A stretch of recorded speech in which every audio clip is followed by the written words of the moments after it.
This man I grew up watching and just provides such a great demeanor and also knows how to handle such very rambunctious individuals. Mr. Ernie Johnson of the NBA on TNT Inside The NBA. How are you, sir? I'm tremendous. Great. Thanks for having me. Sir, well, so many questions I can ask you, but I'll keep it minimal. Wanted to talk with you first about how do you guys keep such a fresh perspective on how you present, analyzing the games, as well as being comedic about it and mixing it up, and just so much credibility, but also entertainment. Yeah, you know what?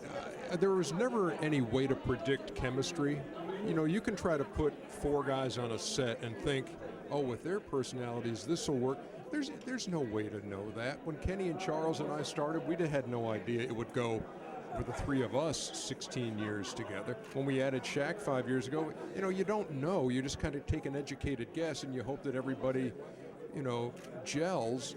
And the great thing about it, I think the reason it works is nobody gets carried away with airtime or FaceTime or, hey, I have to do this, I have to. We want the show to be good. And I think that kind of just happens naturally. It's an unrehearsed, it's a spontaneous show. We don't go over what I'm going to say to you and you're going to ask me and you're going to laugh, and then we just kind of let it rip. And I think that's why the fans have found it fun.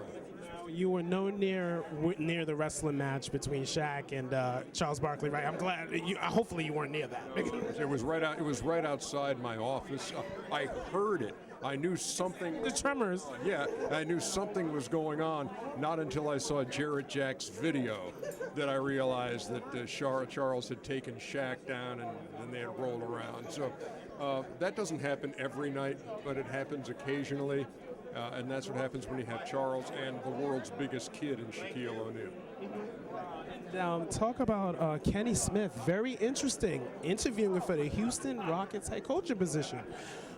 What's your take on that? No, we always wish the best for each of us. We all do. We all want to see if whatever you want to do with your career, if that's doing our show, if that's being a general manager, if that's being a head coach, if that's getting out of the business altogether, it's whatever you need to do with your life. If this is it for Kenny, if this is what he wants to do, I wish him the best, in the interview process with the Rockets. I have no idea what they're going to do, but none of us has ever looked at the other and said, don't you dare leave. We all realize opportunities come up in life, and this could be one for Kenny. If that happened for Kenny, who would you like to work with to replace Kenny? I don't want to put you on the spot, though. I can't possibly answer that. If I answer that question, man, I by the time I get back to Atlanta, I'll be called upstairs. It's way too early to even go there. Just wanted to get something, I know you were trying, and I applaud your effort. Very noble.